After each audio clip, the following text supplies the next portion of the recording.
it. We're gonna make our dreams come true. Aloha, ho doggies.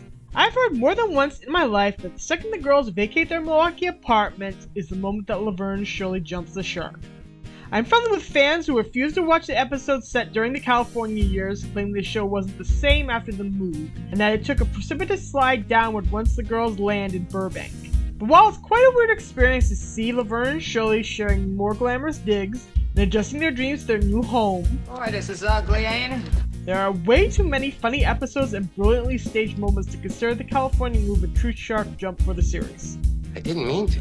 The biggest sin Season 6 commits is that it takes way too many episodes to establish the show's new characters and premise. Welcome to Burbank and grand opening should have been truncated into a single episode, and the show should have fished or cut bait earlier when it came to picking between the girls' starlight ambitions and their working class jobs at Bardwell's. You know, she's absolutely right. I am?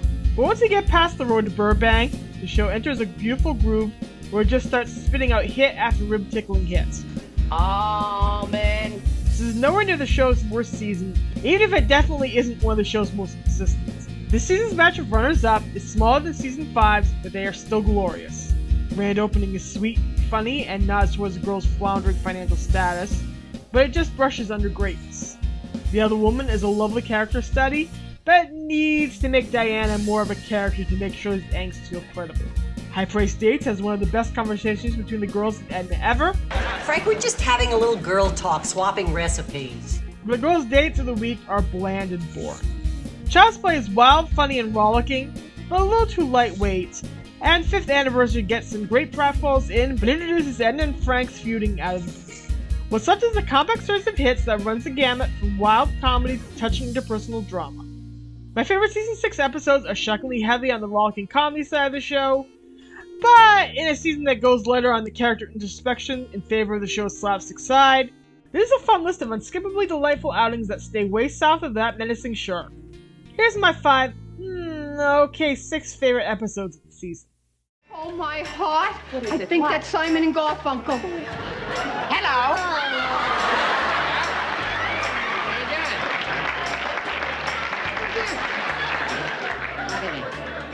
Who invited you two to this party? The Squignowski talent agency at Burbank needs no invitation to crash any party.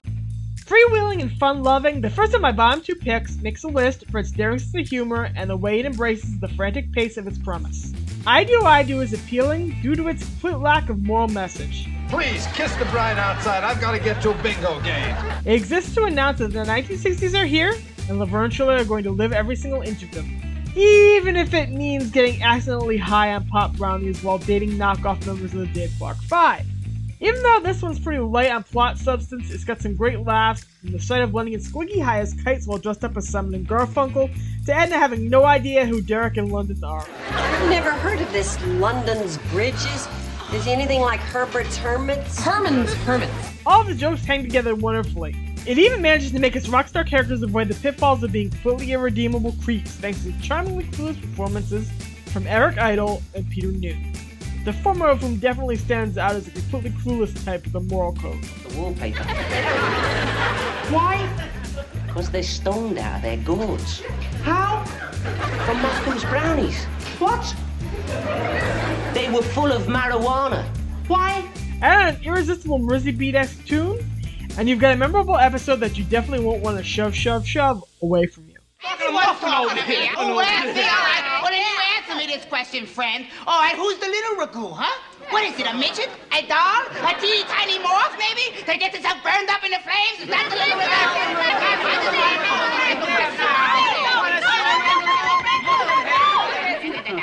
Rhonda has to call foul. You know, that's another thing I hate, the way you always call yourself Rhonda. Yeah! To Tell the Truth occupies an entirely different sphere that of a deep character study observed brilliantly. What's that supposed to mean? What do you call a guy that tells you to use the same paper plate all week? While its neckwear is trenchant as testing, it still provides a great character study and gives actors who don't get to spend a ton of time together a chance to bounce off of one another. The raucous first scene in which every character flaw is explored and no stone is left unturned when it comes to the gang's good-natured ribbing of one another sets things up brilliantly. Milk and Pepsi. Drinking milk and Pepsi. That is silly. Then then feelings become a little too real, and this truly intelligent dive into Carmine and Lenny's characters gets going. No, wait a second. Let me get my brain juices flowing, okay? This is the biggest exploration we ever get of Carmine's concern that he's never going to make it to the top of the mountain. The fear that everything is passing him by, and that his dream of being a 1960s Gene Kelly will go down the tubes at any minute. Eddie Mecca is great in this episode, with able assistance of Penny Marshall, who, as Laverne, gets to take absolutely no guff from him. We also take a good look at Lenny's insecurity and fear about his intelligence. That's long been a part of the character, and Michael McKean has always played Lenny's lonesome loser ways in a manner that has been both wonderful to watch and touching. Balancing them both is Laverne's salty honesty and Shirley's motherly concern. At the very heart of the episode is the first stirrings of that drum beat which will play throughout Season 7. The realization that our gang of merry dorks is closing in on 30. Damned if I can explain it. Now this isn't a perfect episode, and I definitely can't rank it any higher than a 5. It desperately needs some closure for Squiggy and Rhonda's wounds, which remain unresolved in the DVD cut we screened. But it's got heart, nerve, and verve. Grab some pudding, settle down, and enjoy it. She's sounding awfully good. She sounds good, doesn't she? Come on, why you do that? I don't know. Cosma, you want to be a singer, don't you? You want to be a singer. You want to be a singer. You want to be a singer, don't you? I want to hear you sing. Come on, you want to be a singer. I want to be a singer. Out loud, I want to be a singer. Want to be a singer. I want to be a singer. I want to be a singer. I want to be a singer, not a trampoline actor. What's that? I just heard a gasp as if thousands of people who know me were just sent into shock by my choice. But I have a reason for putting Sing Sing Sing so low on this list, while also including it in my top 5. If Season 6 is about rollicking good times, nothing encapsulates that message better than this episode. Cindy Williams made one directorial effort during her acting career. She gave us one heck of a home run with this one. She blocks and shoots this like an experienced pro. All right, already. Oh, lovely hat. Kill the purse, it doesn't go. And even though she apparently went overtime with it, it's well worth the effort. The episode feels like a California Season's take on a Shots talent show episode. A formula that never fully translated to the California years, but still scored some really great episodes, like this in next season's That's Entertainment. Thus we're introduced to Hoot Night at Cowboy Bros, where everyone in the gang has an act. The common theme of the night is partnership and duets. Shirley and Carmine have a lovely team-up that is so vocally powerful, it even makes Laverne jealous. Boy, I never knew Shirley could sing that good. Rhonda and Enda have a ribald twosome set to the Birds and the Bees. And then there's the quasi-impulsive union of Laverne and Lenny. Man, the two of them in this episode. Back in Season 1, Squiggy was Lenny's only friend. Now he has an incredible wingwoman in Laverne, someone willing to keep him from cracking up. An actual force for good in his life who makes Sabrina Bouche sit down and listen to him pluck his little heart out. And Lenny and Carmine too try to be Laverne's wingman. But it turns out what Laverne needs is a big dose of Squigman-based honesty. But you should sing what we in show business call novelty numbers. You got a novelty voice, and novelty voices should be used on novelty tunes. The California years become one of David Lander's playgrounds, and here, done up in a magician's cape, clearly having the time of his life, he gets some golden lines to deliver and some incredible deliveries follow. His chemistry with Penny Marshall is as sweet as it is radiant. On a level we won't get to explore more until Season 7's Perfidy in Blue. Squiggy cares about Laverne and Shirley, but, as Ken has established, he's the only one willing to talk turkey to them, without fear of reprisal for popping the balloons. The balance between Squiggy crushing Laverne's dreams of being a balladeer and raising her up to become a rock and roll novelty singer is wonderful to behold. This also provides a satisfying capstone to Laverne's attempt at being a singer-songwriter. While I wish the show would continue to go in this direction with Laverne's talents, I still like this self-revelation about his skill level and how the show handles it. Sing Sing Sing is a prime example of letting the show's history work for it. And does it ever work in spades when it comes to Laverne and Lenny's relationship? We've watched these characters go from distant friends to close acquaintances to close friends within the span of 5 seasons. In this episode, there's new physical closeness as well as a teasing flirtation, complete with a kiss on the cheek, which is all on display for everyone. The musical selections are amazing and fitting. We go to Broadway, we pull out some maudlin old school ballads, and we even get to dip into the pool of rock and roll. It's wonderfully arranged and wonderfully handled by the show's house band. And then there's a look. What can I say about this perfectly hooky, completely catchy slice of pop rock that's laced throughout with a little Tina and Ike, a shot of Ian and Sylvia, and a whole lot of bro-building sheen. Look, Michael McKean has won a Grammy and been nominated for an Oscar for songs he's co-written for a mighty win. I own every single Spinal Tap album in existence. And yeah, this is the one piece of music he's released to the public that I turn back to regularly listen to. I keep turning back to an MP3 my friend made of this song all the way back in 2004. They hand-recorded this tune off of their TV set and I still listen to it a couple times a month.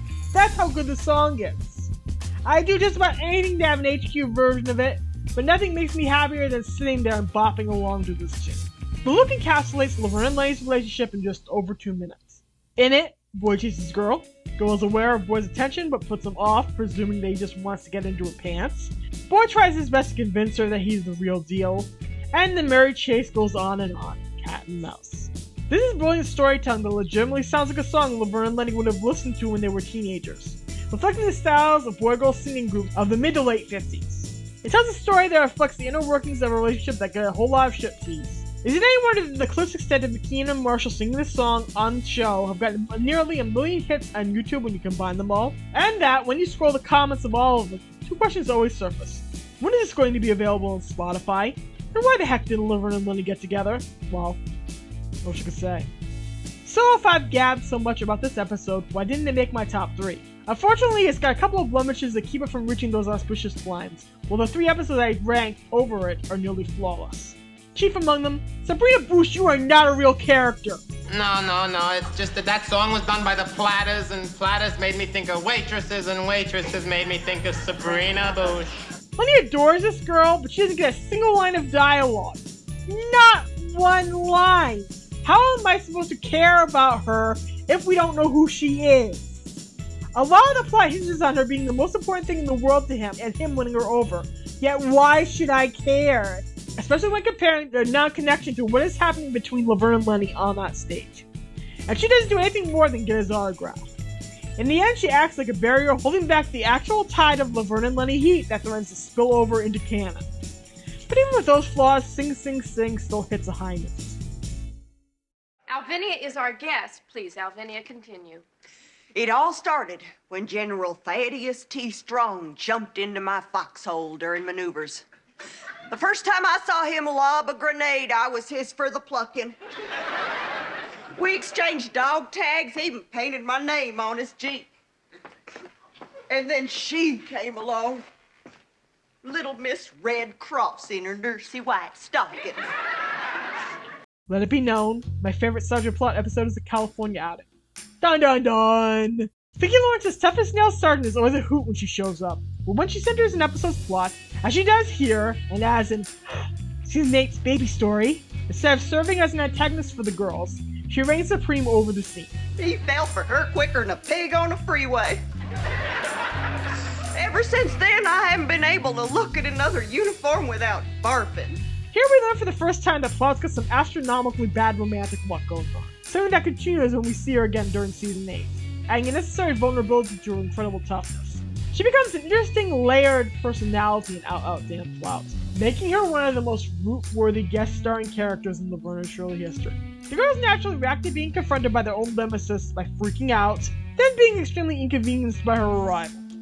It's nice though to watch him cover for her once again, after she helped get them out of the reserves and away from Greenland flames. I love an all-for-one kind of situation, and this is what the 3 of them find themselves doing. United against the world and against authority.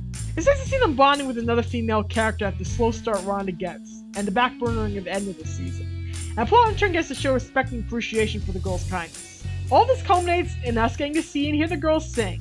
No, Sergeant Plow. Nah. Howdy, y'all. It's Sergeant Plow, and she's gonna sing. I'm so glad we came.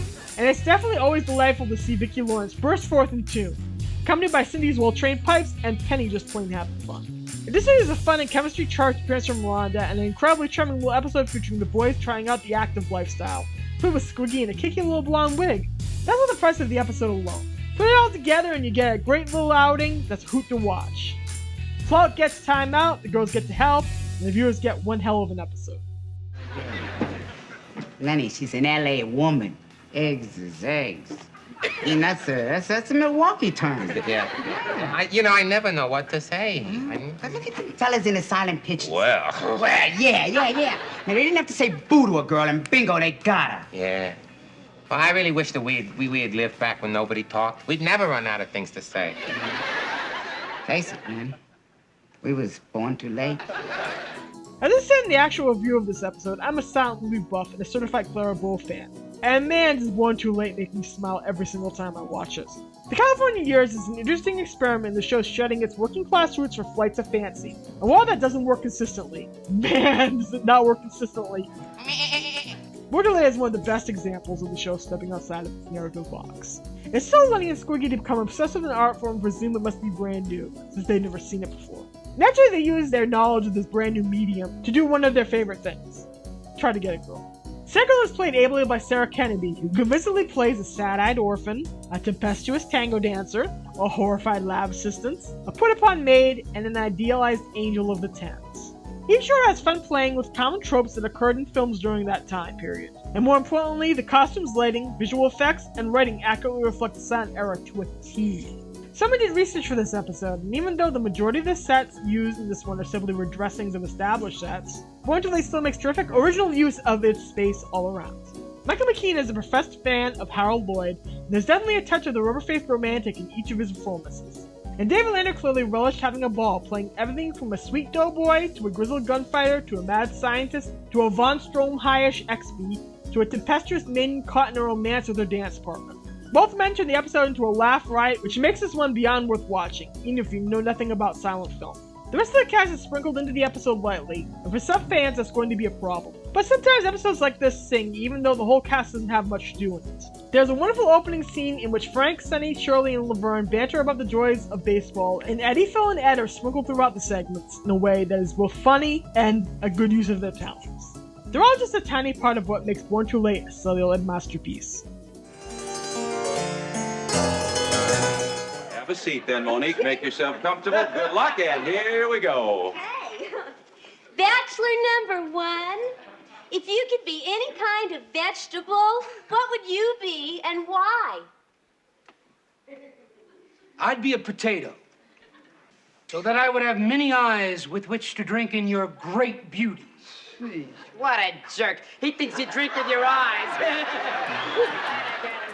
Sometimes the season's best episode isn't the one that moves you. It's the one that makes you laugh so hard your sides ache. In a year that leans more heavily on the show's comedic side, Dating Game stands out because it provides laugh after laugh, leaving you barely a minute to catch up between memorable lines, sight gags, or physical stunts. This episode is one of the reasons I can't accept the notion that the California move caused Laverne Shirley to jump the shark. Laverne, you're the only girl I ever look at. Because it's not only the best episode of the season, it's one of the best episodes of the whole series. Thank you, Lord. It's flawless in a way that you'll appreciate even more once you get to season 8. The boys' attempt at finding love, or at least decent sex, has been a series-long theme for the two of them. But here we see what it's like for them when they put on TV sans filters. I think I moved her. Nah, she's still there. And it's just as wild as you hope it might be. From Swanboat makeouts to Lenny's poor turtle, no holds are barred. Each boy's approach to the love game is characteristic. Lenny is indrawn and visibly anxious. Squiggy is at turns caustic and shy. They both blurt out way more than they mean to, and tell a bunch of lies about the girls that get them into the kind of trouble that used to bother them way more than it does in this episode. It's for you. Lenny and Squiggy both want to live in a world where they're the girl's main choice, but the notion of one of them being rejected is enough to get them to circle the wagons. That is love and devotion. And the show leans into the boys' total willingness to do anything for each other, the exact reflections of the girls' willingness to do the same for themselves. This one is loaded with one-liners and dialogue exchanges that stick with you. Oh, how romantic. Go out with me and thou gets toast. If the words lint, toast, honey, and sauerkraut make you smile, then you know the verbal wonders of this episode have done their magic fun. The physical comedy is also almost entirely constrained to the girls' part of the story. There's a great moment in the opening scene involving the two tight dress and the two of them trying to get it off of Laverne. And the sight of the two of them and Carmine and Sonny trying to get a signal on their old TV set with sheets of tinfoil is hilarious.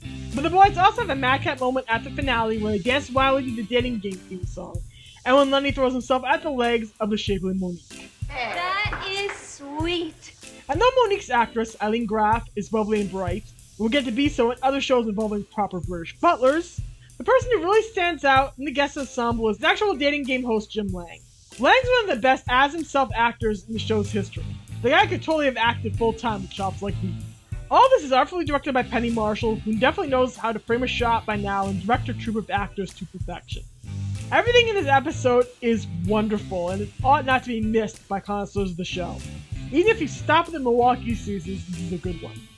This is Lisa Fernandes, signing off and wondering what you do with honey.